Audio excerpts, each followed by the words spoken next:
So today I'm gonna bleed the brakes on this bike. And there are a bunch of different ways you can do it. I'll just list some of the more popular ones.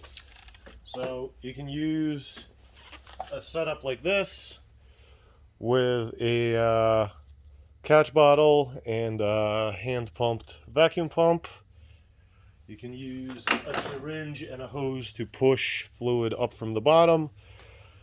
You can use a pneumatic vacuum pump to suck a bunch of fluid through using compressed air if you have a compressor. But the way I end up finishing every one of them, and it's also happens to be the most simplest one requiring the least amount of stuff, is just the pump, hold, open, close, let go method. And while I am going to use the bucket from my vacuum pump, I'm not even going to hook it into the compressor right now. So, first couple of things to note: brake fluid eats paint, so have water or brake clean or whatever around to and rags to clean up any messes, because you don't want to eat the paint off your wheels. Same with your bodywork. You don't want to eat the paint off your bodywork, so that's why I have the front fairing removed off the bike right now. So first thing we're going to do is open the reservoir cap. On S's there is a Phillips and a screw cap. On N's it's two screws from the top on the reservoir that's part of the master. So open the reservoir cap. Reservoir.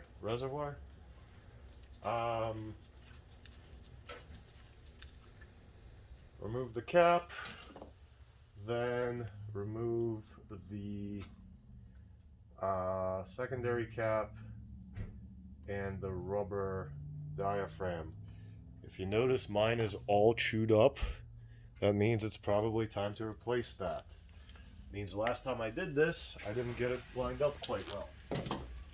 So when you do that, be careful. It gets drippy.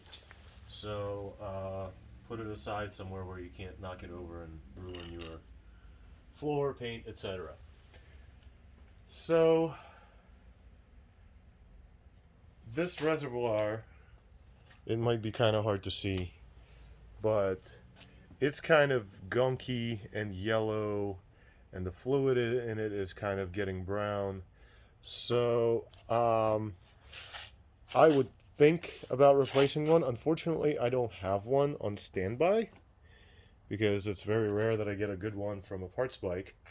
So I am just going to make a mental note that next time I do this, I'm going to have to replace the reservoir as well. So with the cap off, next thing we're going to do is get the cap off of the bleeder nipple and get our 8mm wrench onto it. Then just hook the hose onto it and make sure it's nice and tight so that you don't get a whole lot of leaking. Make sure the reservoir is topped off so that you don't suck in air. If this hose ends up with air open, you're going to be starting all over again. So I'm going to top off the reservoir. Use .4 or .5.1, never .5. Brake fluid, I'm just using .4 from the parts store. I'm going to top it off so that I don't have a leak. And then all we're doing, and this is going to be tedious, and your forearms and fingers are going to get a workout, is pump the brake, hold the brake, open the bleeder, let the lever get back down to the bar, and then close the bleeder. And pump it up a few times, hold it, open it, close it. And this will go on over and over and over a whole lot of times. But what this does, compared to some of the other methods, why I like doing it this way, is it's super simple. It requires almost no tools. Literally, you need a piece of hose and an old water bottle in which you punch a hole. And it gives you a really firm lever if your system is in good shape. So pump. Sometimes you have to pump a few times before it gets firm. Pump, hold, open, close. Pump again. Pump, hold, open, close, pump again. So as I'm doing this, I can see some fluid going into the hose on my water bottle. I'm going to bring it in closer so that you can see this as well.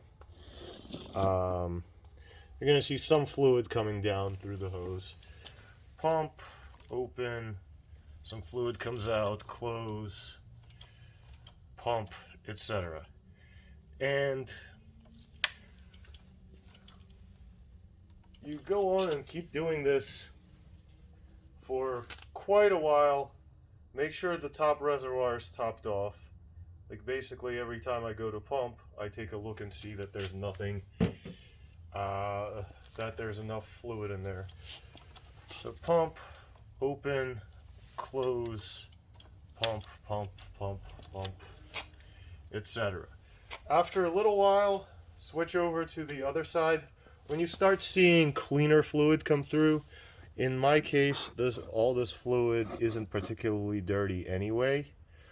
When you start seeing the cleaner fluid come through, if yours is pretty brown, that's when it's time to switch to the other side to make sure the other line is bled.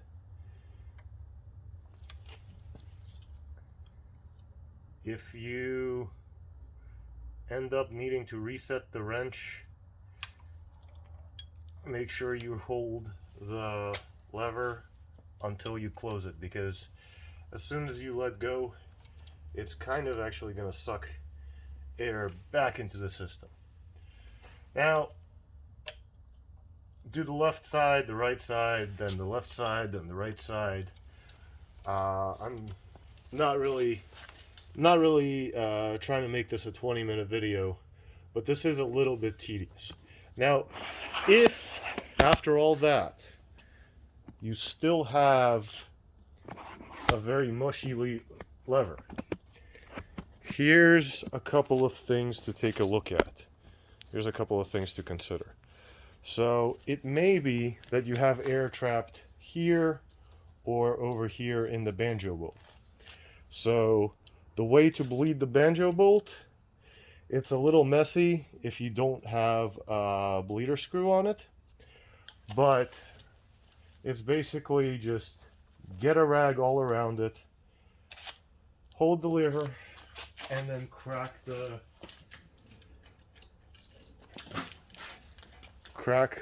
banjo.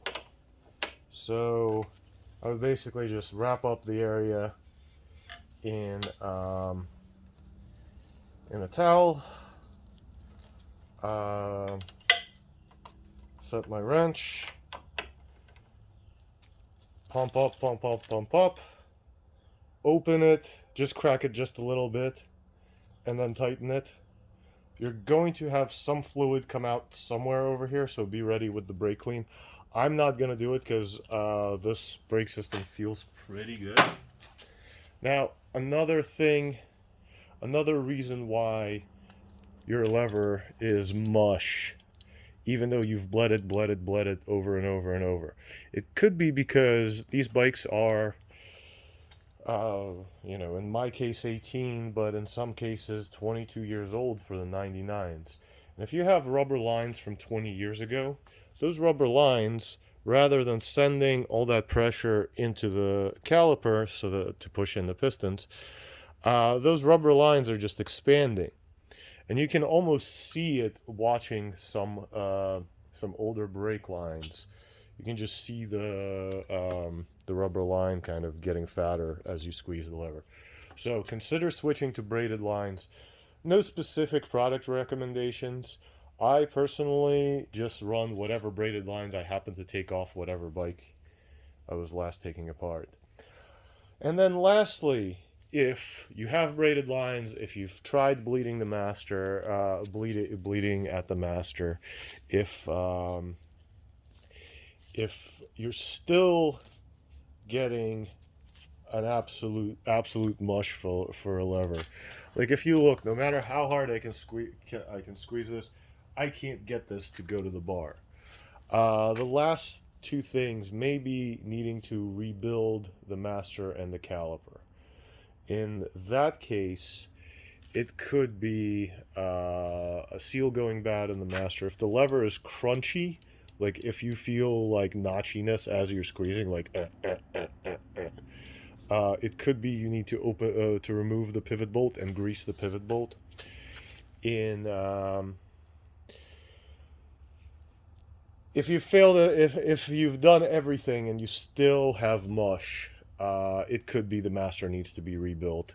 It could be the copper crush washers on the banjo bolts need to be replaced, and it could also mean the calipers need to be rebuilt.